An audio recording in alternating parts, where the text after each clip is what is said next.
നമുക്കെല്ലാവർക്കും ബട്ടൂര ഉണ്ടാക്കാൻ അറിയാമല്ലേ? എന്നാൽ കണ്ണൂരുകാരുണ്ടാക്കുന്ന പഞ്ഞി പോലത്തെ ബട്ടൂര സിമ്പിളായി എങ്ങനെ ഉണ്ടാക്കാമെന്ന് നോക്കാം. ഒരു പാത്രത്തിലേക്ക് 1 കപ്പ് ഗോതമ്പ് പൊടിയും 1 കപ്പ് മൈദപ്പൊടിയും ഇട്ട് കൊടുക്കാം. ഇതിൻ്റെ കൂടെ 3/4 കപ്പ് റവയും കൂടി ഇട്ട് കൊടുക്കുന്നുണ്ട്. ഇതിലേക്ക് പാകത്തിനുള്ള ഉപ്പും കൂടി ഇട്ട് കൊടുക്കാം. 2 ടീസ്പൂൺ നിറച്ചും പഞ്ചസാരയും കൂടി ഇട്ട് കൊടുക്കുന്നുണ്ട്. 1/2 ടീസ്പൂൺ ബേക്കിംഗ് പൗഡറും കൂടി ഇട്ട് കൊടുത്ത് ഇത് മിക്സ് ചെയ്തെടുക്കാം. പഞ്ചസാരയും ബേക്കിംഗ് പൗഡറും ഉപ്പും എല്ലാം എല്ലാ ഭാഗത്തും എത്താൻ വേണ്ടി ഇതൊന്ന് മിക്സ് ചെയ്തെടുക്കാം. ഇനി ഇതിലേക്ക് തൈര് ഒഴിച്ചു കൊടുക്കാം. 4 ടീസ്പൂൺ നിറച്ചും അധികം പുളിയില്ലാത്ത തൈരും കൂടി ഒഴിച്ചു കൊടുക്കുന്നുണ്ട്.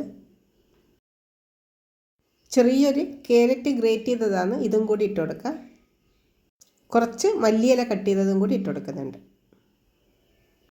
ആദ്യം ഇത് കൈകൊണ്ട് മിക്സ് ചെയ്തെടുക്കുക. ഇപ്പം വെള്ളം ഒഴിക്കേണ്ട ആവശ്യമില്ല. ഇതെല്ലാം കൈകൊണ്ട് നന്നായി ഞെരടി മിക്സ് ചെയ്തെടുക്കണം. അതിനുശേഷം വേണം കുറേശ്ശെ വെള്ളം ഒഴിച്ചത് മിക്സ് ചെയ്തെടുക്കാൻ വേണ്ടി. വെള്ളം ഒഴിക്കുന്നത് ഓരോരോ പൊടിയിനെയും ഡിപ്പെൻഡ് ചെയ്തിരിക്കും. ആദ്യം തന്നെ കുറേ വെള്ളം ഒഴിക്കാതെ കുറേശ്ശെ വെള്ളം ഒഴിച്ച് ഇത് നന്നായി കുഴച്ചെടുക്കാം.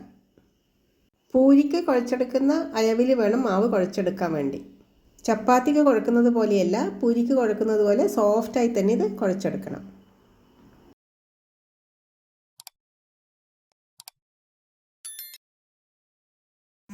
മാവ് ഇതേപോലെ സോഫ്റ്റായി കുഴച്ചെടുത്തിട്ടുണ്ട്. ഇത് കുഴക്കുന്ന സമയത്ത് ഇതിലേക്ക് എണ്ണയൊന്നും ഒഴിക്കേണ്ട ആവശ്യമില്ല. നന്നായി സോഫ്റ്റായി കുഴച്ചെടുത്ത മാവ് അരമണിക്കൂർ റെസ്റ്റ് ചെയ്യാൻ വേണ്ടി വെക്കാം. മാവ് കുഴച്ച് വെച്ചിട്ട് ഇപ്പോൾ അരമണിക്കൂർ ആയിട്ടുണ്ട്. ഇത് കണ്ടോ, ഇത് നല്ല സോഫ്റ്റായി വന്നിട്ടുണ്ട്. ഇനി ഇത് അധികം ബലം പിടിക്കാതെ സാവധാനത്തിൽ ഒന്നുകൂടി ഇത് കുഴച്ചെടുക്കണം. ഇത് കാണുമ്പോൾ തന്നെ അറിയാലോ അല്ലേ, മാവ് നല്ല സോഫ്റ്റായി വന്നിട്ടുണ്ടെന്ന്. നിങ്ങൾ ബട്ടൂരി ഉണ്ടാക്കുമ്പോൾ ഇതേപോലെയാണോ ഉണ്ടാക്കാറ്? കമൻറ്റിൽ പറയണേ. ഇനി ഇത് ഓരോരോ ഉരുളകളാക്കി മാറ്റി വെക്കാം. കുറച്ച് വലിപ്പമുള്ള ഉരുളകൾ തന്നെ ആയിരിക്കണം. ഇത് പരത്തിയെടുക്കുന്ന സമയത്ത് കുറച്ച് കട്ടിയിൽ പരത്തണം. അത് കണക്കാക്കിയിട്ട് വേണം ഉരുള എടുക്കാൻ വേണ്ടി. ഞാൻ ഈ ഒരു വലിപ്പത്തിൽ എടുത്തിട്ടുണ്ട്. ഇനി ഇത് നമ്മൾ സാധാരണ ചപ്പാത്തിയൊക്കെ പരത്തൂലേ, അതേപോലെ കുറച്ച് പൊടിയിട്ട് പരത്തിയെടുക്കാം. കുറച്ച് എണ്ണ തടവി പൊടിയിടാതെയും പരത്തിയെടുക്കാം. ഞാനിപ്പോൾ ഏതായാലും പൊടിയിട്ടിട്ടാണ് പരത്തിയെടുക്കുന്നത്. ഇത് പരത്തുന്ന സമയത്ത് അധികം ഫലം കൊടുത്ത് പരത്തുകൊണ്ട് ആവശ്യമൊന്നുമില്ല. ഇത് നല്ല സോഫ്റ്റ് ആയതുകൊണ്ട് തന്നെ പെട്ടെന്ന് പരത്തിയെടുക്കാൻ പറ്റും. ഇതേപോലെ കുറച്ച് കനത്തിൽ വേണം ഇത് പരത്തിയെടുക്കാൻ വേണ്ടി. ഇത്ര വലിപ്പം വേണമെന്നില്ല, അത് നമ്മളുടെ ഇഷ്ടം പോലെ ചെയ്യാം. ഇനി ഇത് നല്ല ചൂടായ എണ്ണയിലേക്ക് ഇട്ട് കൊടുക്കാം. ഇത് നല്ല ചൂടായ എണ്ണയിലേക്ക് ഇട്ട് 2-3 സെക്കൻഡ് അതേപോലെ വെക്കണം. അത് തന്നെത്താനെ പൊങ്ങി വരും. ഇതിൻ്റെ മേലൂടെ ഇതുപോലെ കുറച്ച് എണ്ണ ആക്കി കൊടുത്താൽ മതി പൊങ്ങി വരുന്ന സമയത്ത്.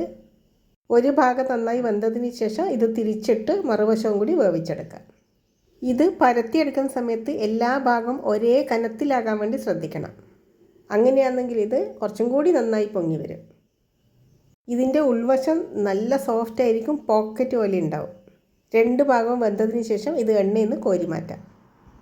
ബാക്കിയുള്ളതും ഇതേപോലെ തന്നെ ഉണ്ടാക്കിയെടുക്കാം. പലരും പല രീതിയിലാണ് ബട്ടൂരി ഉണ്ടാക്കുന്നത്. ഇതേപോലെ ഒന്ന് ഉണ്ടാക്കി നോക്ക്. ഇത് നല്ല സോഫ്റ്റ് ആയിരിക്കും. കഴിക്കാനും ഇത് നല്ല ടേസ്റ്റാണ്. ഇത് നമുക്ക് ഏത് കറികളുടെ കൂടെ വേണമെങ്കിലും കഴിക്കാം.